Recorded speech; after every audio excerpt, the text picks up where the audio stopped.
Hello दोस्तों, आज की वीडियो में हम बात करेंगे the fall and the rise of Afghanistan. कैसे कुछ बेवकूफ़ लोगों के कारण एक सुंदर सा देश जो कि सुपर पावर तो नहीं लेकिन एक अच्छा मॉडर्न कंट्री बन रहा था, जैसे कि यूरोप और वेस्टर्न कंट्रीज होते हैं, उस प्रकार से एक महाशक्ति बन के उभरता हुआ देश को कैसे कुछ बेवकूफ़ जाहिल गवारों ने मिलकर एक नरक बना दिया। यस दोस्तों, अफगानिस्तान को अगर हम बात करें तो अगर आपको देखना है दुनिया का सबसे गंदा देश जहां पर कानूनें चल रही हैं तो आप अफगानिस्तान में बिता के देख लो। इतनी बुरी हालत है वहां की लोगों की, भाई पूछो मत, किसी को कोई आज़ादी नहीं है। आज की वीडियो में बात करने वाले the rise and the fall of Afghanistan. दोस्तों चलिए शुरू से शुरू करते हैं। समय आता है 1700 से लेके 1800 का दौर, जब भारत अंग्रेज़ों का गुलाम था। हमारा देश इंडिपेंडेंस नहीं पाया था। उस समय अफगानिस्तान में क्या था, वो किसी के गुलाम तो नहीं थे लेकिन वो छोटे छोटे बस्तियों में बसे हुए थे, कबीले जिसे कहते हैं। जैसे मान लो संगठन छोटे छोटे, ये है कबीला ए, ये है कबीला बी और वो है सी, वो है डी, मतलब छोटे छोटे बस्तियों में। और ये आपस में लड़ते रहते हैं। मान लो कबीले ए के बंदे ने किसी को बी को बोल दिया, अब ए बी आपस में लड़ जाएंगे और ए बी को लड़ते देखे तो कबीला सी वाला भी कूद पड़ता था, कहता था चल भैया मार करो। तो कुछ इस प्रकार का सिनेरियो था पूरे अफगानिस्तान का। अफगानिस्तान कोई देश ही नहीं था, छोटे छोटे कबीलों का समूह था और ये आपस में हमेशा से लड़ते रहते थे, लड़ते झगड़ते रहते थे, जिसकी वजह से इनका कभी विकास नहीं हो सका। लेकिन इनको यूनाइट करने के लिए एक नेता उभरता है जिसका नाम है अहमद शाह। अहमद शाह वह व्यक्ति है जिसे फादर ऑफ मॉडर्न अफगानिस्तान भी बुलाया जाता है अफगानिस्तान के अंदर, और एक काफ़ी रिस्पेक्टेड पर्सन है। जैसे हमारे देश में महात्मा गांधी हैं, वैसे अफगानिस्तान में अहमद शाह की यहाँ पर इस समय रेपुटेशन है। उन्होंने क्या किया, इन सारे कबीलों को एक साथ मिला दिया, मतलब कि सबको एक कर दिया और एक एकता भरा देश अफगानिस्तान बनता है यहाँ पर। मतलब कि अहमद शाह ने, अगर हम बात करते हैं तो अहमद शाह को भारत में विलन के तौर पर देखा जाता है। वो क्यों, मैं आपको आगे बताता हूँ। लेकिन अगर हम इसे अफगानिस्तान में देख रहे हैं तो ये वहां के फादर माने जाते हैं, फादर ऑफ मॉडर्न अफगानिस्तान। तो एक सवाल आपके मन में उठा होगा कि यार अहमद शाह ने तो पूरे अफगानिस्तान के कबीलों को एक कर कर एक अच्छा देश बनाया, तो भारत किस इसमें क्या दुश्मनी है। आपको याद होगा पानीपत की लड़ाई जो हुई थी मराठा और अफगानिस्तानियों के बीच में, वो अहमद शाह ने ही की थी, जहाँ पर यह जंग बहुत भयंकर हुई थी। और अहमद शाह कई बार भारत में इन्वेड करने की कोशिश किया, कई बार लूटने की कोशिश किया था, इसलिए अहमद शाह को भारत में हेट की नज़रिए से देखा जाता है। अब दोस्तों यहाँ तक आपको बात समझ आ गई होगी। भारत था ब्रिटिश राज के अंदर और अफगानिस्तान, थोड़ा सा हम बात कर लें तो वहाँ किंग रूल था, मतलब सब कुछ ठीक चला था। लेकिन जो ब्रिटिशर्स थे उनकी नज़र अफगानिस्तान पे हमेशा से रही है। हम ब्रिटिशर्स की क्यों बात करते हैं, चाहे हम रशिया बात करते हैं, अमेरिका की बात करें या यूरोप की किसी भी देश की बात करते हैं, सबका नज़र अफगानिस्तान पर होता है। अब आप पूछोगे एक छोटी सी देश अफगानिस्तान को लोग इतना क्यों मान्यता दे रहे हैं, क्यों इस पर इतना ज़्यादा फोकस करते हैं। रीज़न बताता हूँ। अफगानिस्तान एक पहाड़ी एरिया है और अगर उनके पहाड़ों को फाड़ा जाए, काटा जाए, तो उन पहाड़ों के अंदर मिलियन ट्रिलियंस डॉलर्स के तेल, सोना, जिंक, मेटल, मतलब कई सारे नेचुरल रिसोर्सेज का भंडार है। अब इस नेचुरल रिसोर्सेज को लूटने के लिए ब्रिटेन ने भी अफगानिस्तान पे हमला किया और पहला जब उन्होंने वार किया अफगानिस्तान की तरफ, इसको कहते हैं एंग्लो अफगान वार। अब ये जो वार किया था ब्रिटेन ने, तो बुरी तरीके से अफगान के लोगों ने ब्रिटेन को नेस्ता नाबूद कर दिया, धो दिया, बढ़िया से पटक पटक धोया कुल कह लो तो। अब भैया ब्रिटेन सदमे में चला गया और फिर उसके बाद फिर दूसरी बार 20 साल बाद फिर जाता है हमला करने। 20 साल बाद ब्रिटेन ने एक स्ट्रेटजी बनाई कि हमें ऐसे ये जंग लड़ना है, ऐसे ऐसे करना है। क्योंकि पहली हार के बाद ब्रिटेन का एक खासियत मुझे बहुत अच्छा लगता है, ब्रिटेन वाले अपनी गलतियों से सीखते हैं, ये बात मानना पड़ेगा। उन सारी गलतियों से सीख के ब्रिटेन ने फिर से हमला किया, लेकिन इस बार अफगान हार गए और ब्रिटिश राज आ जाता है अफगानिस्तान में। लेकिन भैया वो थे अफगान शुरुआती लड़ाके, कबीलों में लड़ते थे पहले, लड़ने में एक्सपर्ट। कुछ ही दिन भी नहीं चला ब्रिटेन वॉर और ये लोग जब विश्व युद्ध पहला जब इनका मतलब ख़त्म होता है दुनिया का, और उसी बीच ये विद्रोह उठा देते हैं और ब्रिटेन को खदेड़ के भगाते हैं अफगानिस्तान के लोग, मतलब अपने देश से। इसके बाद 1919 का दौर आता है और ब्रिटेन भी कहता है चलो भाई तुम लोग आज़ाद हो जाओ, और पूरी दुनिया समझ जाती है कि भाई इनको समझा के कोई मतलब नहीं है, आपस में लड़ते रहेंगे और सब अपना कहते हैं भाई तुमको जो समझ आए वो करा, मतलब भोजपुरी नहीं कहते हैं तो जो समझ आए ते कर। ये कुछ इस टाइप का सिनेरियो बन जाता है पूरे अफगानिस्तान का। फिर क्या था, 1919 में अफगानिस्तान ब्रिटेन के चंगल से छूटता है और जब दूसरा विश्व युद्ध होता है तो उस समय भी अफगानिस्तान काफ़ी शांति प्रिय से न्यूट्रल देश बना हुआ था। सारी व्यवस्था ठीक चल रही थी। 1933 में एक राजा भी आए थे अफगानिस्तान में जिनका नाम था जाहिर शाह, और ये काफ़ी अच्छे मतलब रूलर साबित हुए अफगानिस्तान के। इनकी जो विचारधारा थी वो काफ़ी मॉडर्न थी। इनका कहना था कि भाई ये फालतू की किताब छोड़ो, जो धार्मिक किताबें होती हैं, मतलब सॉरी फालतू नहीं होती हैं, वो धार्मिक किताबें बहुत प्योर होती है, होली होती हैं, उन सारी किताब को आप घर जाके पढ़ो। जो बेसिक साइंस है, मैथ है, जो हमें रियल वर्ल्ड में आगे ले जाएगा, उसको इन्होंने इम्प्लीमेंट करने की कोशिश की। 1933 से लेके 1973 तक जाहिर शाह ने अफगानिस्तान को बहुत मॉडर्नाइज किया। काफ़ी सीधे चीज़ें अच्छी हो गई, स्कूलें खुलवाई, हॉस्पिटल्स बनवाए, और जो इनका धार्मिक जो चीज़ें था उस पर ये ज़्यादा जोर नहीं देते थे। लेकिन यहाँ पे प्रॉब्लम ये हो गया ना, कहते हैं किसी भी पावरफुल इंसान को कोई गैर नहीं मार सकता, इनका अपना ही मारता है। ऐसा होता है जाकिर शाह के साथ। इनके एक भाई थे, कजिन, हम चचेरे भाई बात करते हैं, जिनका नाम था दाऊद शाह, और इन्होंने 1973 में इनका तख्ता पलट करा दिया। जाकिर शाह जो थे वो क्यों तख्ता पलट हो जाते हैं, रीज़न बताता हूँ। जाहिर शाह देश को आगे लेके जा रहे थे, मॉडर्नाइजेशन पे ज़्यादा जोर था, और जो अफगानिस्तान की जनता मैं बताता हूँ 80% जनता जाहिल है। कहने का मतलब ये है उनको उस समय सिर्फ धर्म दिखता था। अगर हम बात करते हैं कोई कुछ अच्छा कर रहा है लेकिन वो थोड़ा सा मतलब धर्म को नहीं सपोर्ट करता है तो भाई उसको उतार के फेंक दो, ऐसा कुछ हुआ था। देश उनका आगे जा रहा था। उस ज़माने की फ़ोटो देखो, ये मैं कुछ फ़ोटो चलाता हूँ तो ये उस ज़माने की फ़ोटो है। सब कुछ मॉडर्न था, लेकिन जब 80% जनता आपके सपोर्ट में नहीं रहेगी तो कोई भी आपको उखाड़ के फेंक देगा। तो इसी प्रकार से होता है। जाहिर शाह का शासन जाता है और फिर दाऊद खान आते हैं, जो कि इनके चाचा के भाई थे, सॉरी चाचा के बेटे थे, और ये बस 5 साल बंदा ये टिक पाता है। आगे बताता हूँ क्यों। अब दोस्तों अफगानिस्तान में आपने ये सब तो देख ही रहे होते, लेकिन 1965 में एक बहुत बड़ा धमाका होता है अफगानिस्तान में, मतलब बम वाला धमाका नहीं, एक रेवोल्यूशन आता है। PDPA नाम की एक पार्टी बनती है। ये थी तो एक कम्युनिस्ट पार्टी, लेकिन इनकी पार्टी का नाम था people democratic party of Afghanistan. ये कहते थे हम अफगानिस्तान में डेमोक्रेसी लाएंगे। तो भैया जहाँ राजा का राज रहेगा वो कभी डेमोक्रेसी आने देगा। लेकिन फिर भी PDPA एक अच्छी पार्टी थी और इन्होंने जाहिर शाह को भी सपोर्ट किया और जो दाऊद खान आए इनको भी सपोर्ट किया। PDPA कम्युनिज्म के सिद्धांत पे चलती थी, जिसके कारण इनको वेस्ट नहीं लेकिन सोवियत यूनियन जैसे देशों से बहुत कड़ा सपोर्ट मिलता था। इवन चाइना भी इसको बहुत ज़्यादा सपोर्ट करता था। अब दोस्तों ये वो दौर था जब कम्युनिज्म पूरी दुनिया में फैल रहा था। आपको याद होगा कोल्ड वॉर जो था वो अमेरिका कहाँ नहीं गया लड़ने, कोरिया में गया लड़ने, वियतनाम में गया लड़ने। क्यों? क्योंकि वो चाहता था कि कम्युनिज्म दुनिया में ना फैले। एक लिबरल सोच हो, जैसे अमेरिका देखो आज कितना आगे है, बहुत आगे है, उसकी विचारधारा अच्छी थी। कम्युनिज्म कोई बेकार चीज़ नहीं है, कम्युनिज्म भी एक अच्छी चीज़ है। आप देखोगे कम्युनिज्म के सिद्धांत पे चाइना और रशिया देश बहुत आगे निकल रहे हैं। तो हर एक चीज़ के पॉजिटिव निगेटिव होते हैं। खैर कम्युनिज्म को रखते हैं साइड में थोड़ा सा भी। अब दोस्तों जो PDPA था ये कम्युनिस्ट पार्टी था, लेकिन इस कम्युनिस्ट पार्टी में भी 2 फैक्टर थे। पहले लोग थे खलक लोग और दूसरे थे पर्शियन लोग। अब खलक पर्शियन कौन थे? खलक लोग को मैं आसान शब्दों में कहूँ तो वो काफ़ी धार्मिक रूप से कट्टर थे, और मतलब उनका कहना था कि जो चीज़ धर्म के खिलाफ बोलेगा उसको मार देंगे, काट देंगे। इनका पढ़ाई लिखाई से कोई लेना देना था नहीं, ज़्यादा एजुकेशन पे फोकस करते नहीं, ग्रोथ इनको नहीं दिखती थी। इनको बस यही था कि इधर ये बना दो, उधर बना दो। ये मतलब कुल मिला के ये काफ़ी धार्मिक लोग थे। दूसरे थे पर्शियन लोग। पर्शियन लोग क्या थे? बहुत मॉडर्नाइज थे। मतलब उनका सोच था कि यार हम अफगानिस्तान को आगे ले जाएंगे, इधर स्कूल बना दो, उधर हॉस्पिटल बना दो, यहाँ कोई मतलब गरीब है उसको उठा के अस्पताल में ले जाओ। मतलब एक बहुत अच्छा सोच था पर्शियन लोग का। मेरी नज़रिए में पर्शियन लोग बहुत ज़्यादा अच्छे थे। लेकिन क्या होता है, जिस देश में 80% जनता जाहिल गवार हो, पढ़ना लिखना से मतलब ना हो, तो वो किसको सपोर्ट करेंगे? पर्शियन को या खलक को? तो जाहिर सी बात है खलक को बहुत ज़्यादा सपोर्ट मिलता था। 80% लोग खलक को सपोर्ट करते थे और पर्शियन को 20% लोग सपोर्ट करते थे। 20% वो लोग थे अफगानिस्तान के जो कि पढ़े लिखे थे, अमीर थे, पैसे से काफ़ी मतलब अच्छे खासे घर के थे, और उनकी जो माइंड थी वो काफ़ी ओपन थी। तो ये था सिनेरियो PDPA का।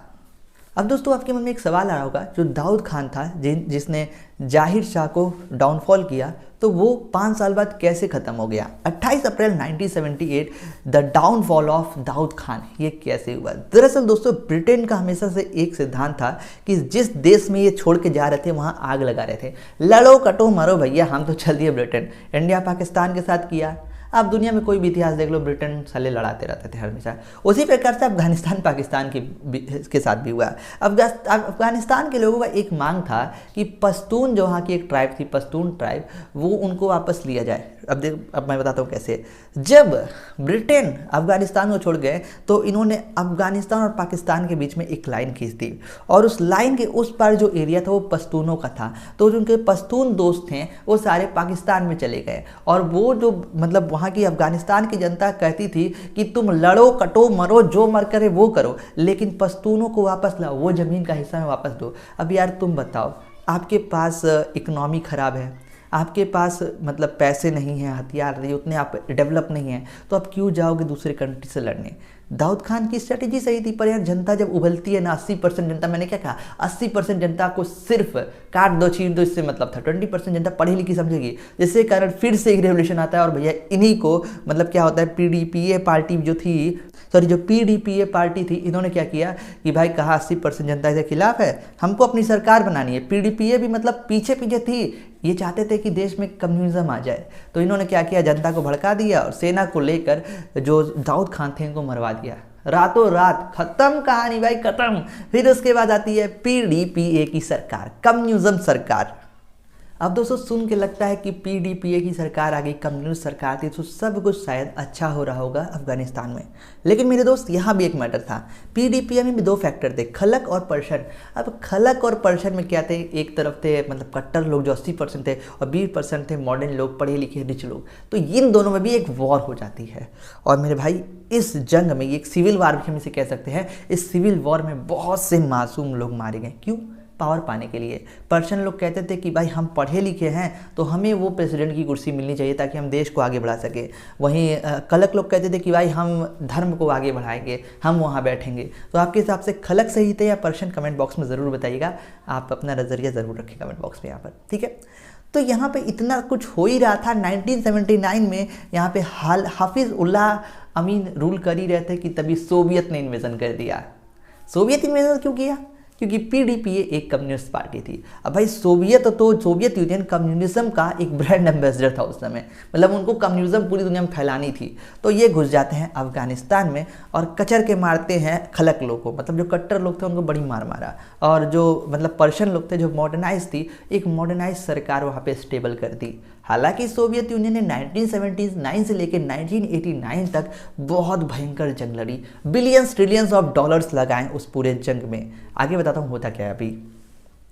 अब दोस्तों इतना कुछ चल ही रहा था और यहाँ पे जो सोवियत था इन्होंने अपना एक नया प्रेसिडेंट बना दिया जिनका नाम था कमल बर्बाद, और ये पर्शियन कम्युनिटी के थे, मतलब मॉडर्न थे, और इन्होंने अफगानिस्तान का बहुत विकास किया। सोवियत यूनियन के सपोर्ट से बना पीडीपीए को सपोर्ट किया पर्शियन ने। और यहाँ पर जो 80% कट्टर लोग थे वो लोग चले गए ट्राइब्स में, मतलब पहले की तरह जैसे पहाड़ों में जाके बस गए, और सिटीज़ को मॉडर्नाइज किया, स्कूल बनाए, हॉस्पिटल्स बनाए, एक ऐसा हेल्थ केयर सिस्टम बनाया कि सबको फ़ायदा मिले, लोगों को आज़ादी दी गई। आपको शॉर्ट्स पहनना है, ये कुछ फोटोज़ देखो, ये आपको शॉर्ट्स पहनना है, निक्कर पहनना है, मतलब लड़कियों को, मतलब आप मानोगे नहीं, ये कुछ फोटोज़ देखते जाइएगा बगल में, आप कह नहीं सकते ये अफगानिस्तान का, आपको लगता है यूरोप होगा। लेकिन बहुत विकास किया, जम के विकास किया, पूरे अफगानिस्तान को मॉडर्नाइज कर दिया और कम्युनिज्म का बहुत स्ट्रॉन्ग बॉन्डिंग बना दिया था अफगानिस्तान में।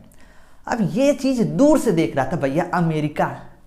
अब अमेरिका का अंदर अंदर खून खौल रहा था, क्योंकि अफगानिस्तान था वो पूरी तरीके से सोवियत यूनियन के फेवर में जा रहा था, और 20% ही जनता सही लेकिन बहुत अच्छा यहाँ पे एक मजबूत नस्ल उभर रही थी। कहने का मतलब एक पढ़ी लिखी अच्छी खासी पीढ़ी आने वाली थी अफगानिस्तान के। अच्छे दिन बस आ ही गए थे समझ लो अफगानिस्तान में, कि तभी अमेरिका मिलता है जाकर उन 80% खलक गैंग वालों से। अब खलक गैंग वाले कहते हैं देखो यार वो सोवियत हैं, उनके पास मिसाइल्स, तोप, गोला सब कुछ है, कैसे लड़ें? अमेरिका का अरे बेटा तुम मत चिंता करो, तुमको जो हथियार चाहिए, जो टैंक मिसाइल चाहिए सब तुमको देंगे, बस मेरा एक काम करो, तुम सोवियत यूनियन को मार भगाओ साला अफगानिस्तान में से।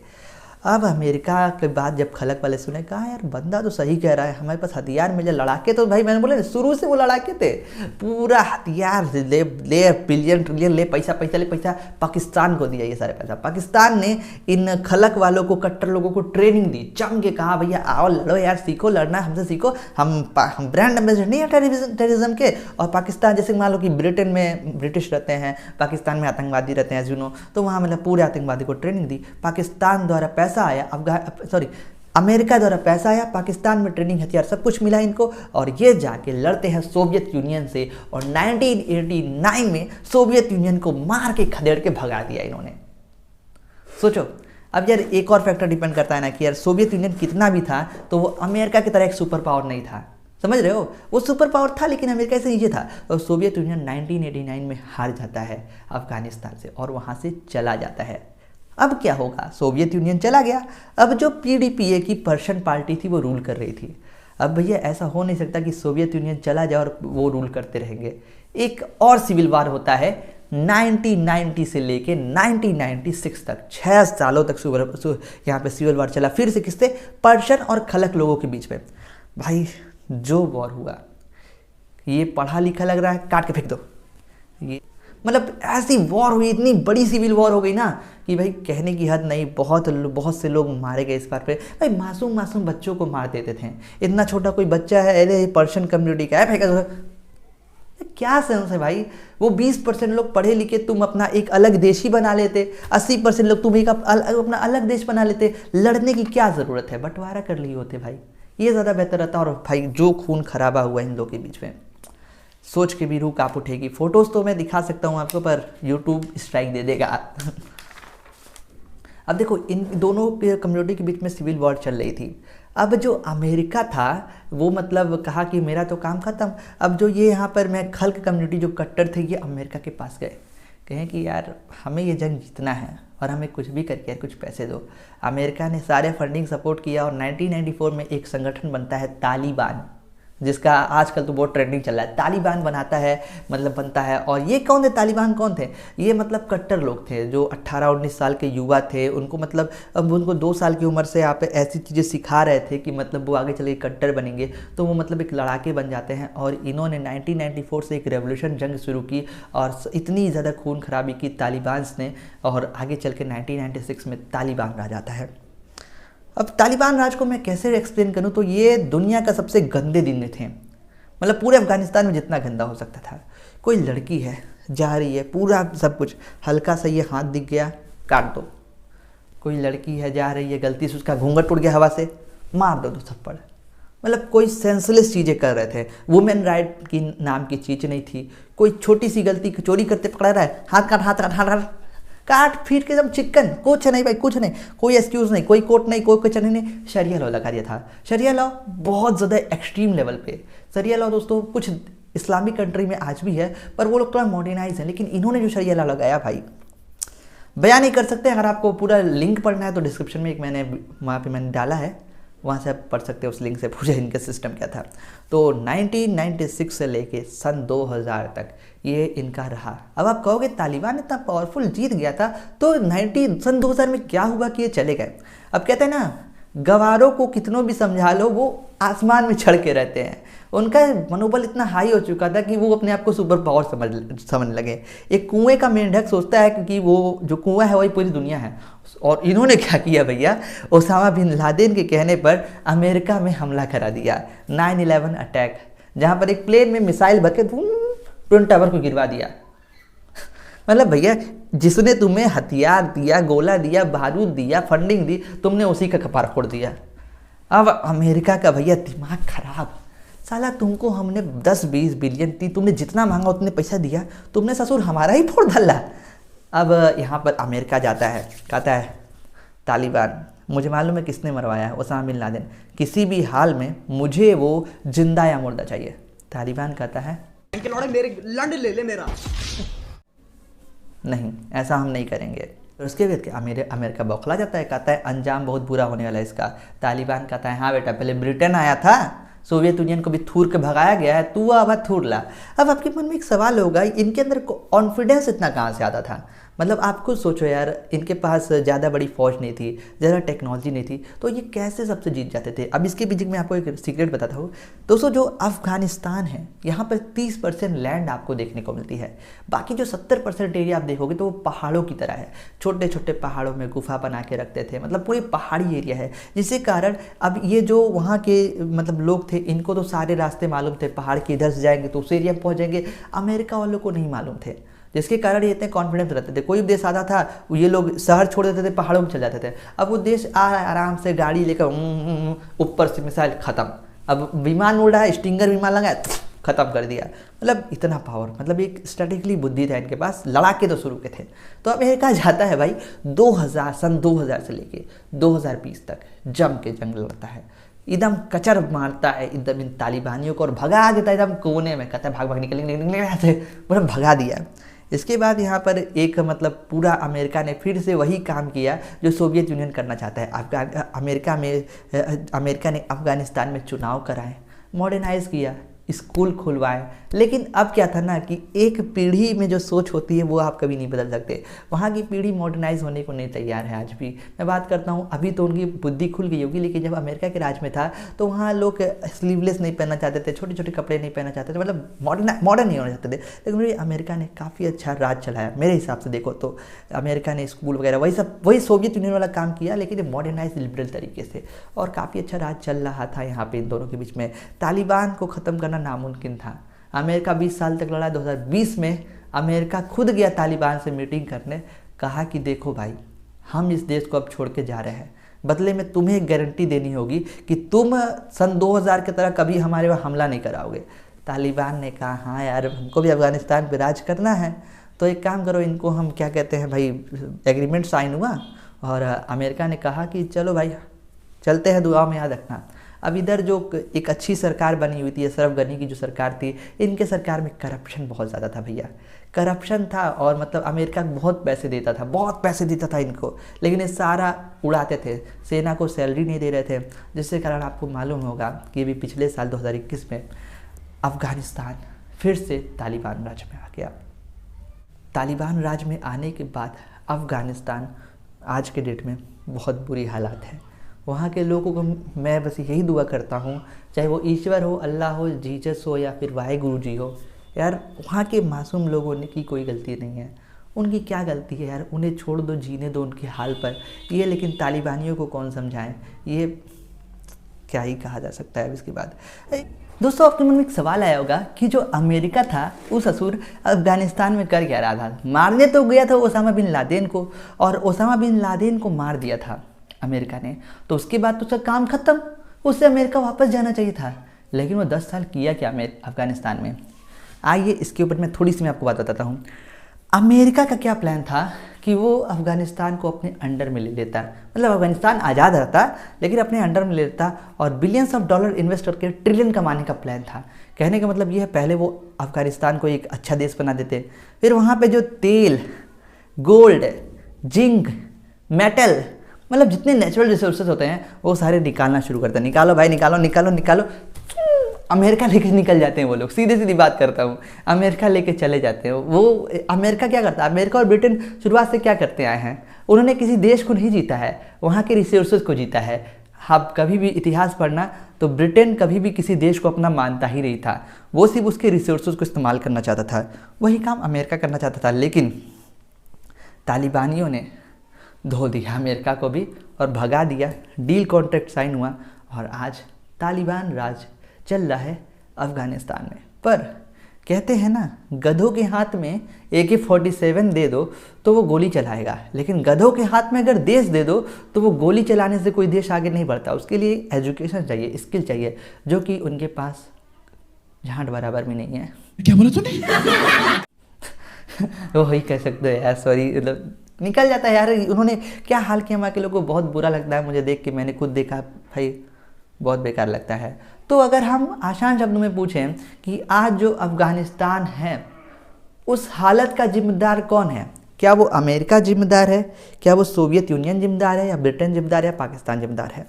आप में कहोगे कि इन चारों देश में से चारों जिम्मेदार हैं, पर मेरा मानना है ये चारों जिम्मेदार नहीं है इसके। इसका जिम्मेदार है 80% अफगानिस्तान के लोग, जो लोग खलक के पीड़ित हैं, जिनको पढ़ाई लिखाई से कोई मतलब नहीं था। खुद अफगानिस्तान के लोग 80% जो थे, उन्होंने अफगानिस्तान को बर्बाद किया। 20% लोग मैं कहूँगा जो एजुकेटेड थे, वो अगर उनका राज चलता तो आज अफगानिस्तान टर्की जैसा देश होता, यूरोप में किसी छोटा सा देश बन जाता, मतलब उनके जैसा देश बन जाता। लेकिन क्या कर सकते हैं। तो ओवरऑल ये था हमारा वीडियो। आशा करूँगा आपको ये एक्सप्लेनेशन समझ आई हो। अगर समझ आई हो तो यार प्लीज़ सब्सक्राइब करो यार, सब्सक्राइब करो और वीडियो को लाइक करो, कमेंट करिए अपना opinion. Thanks for watching this video. मिलेंगे नेक्स्ट वीडियो में। Thanks for watching.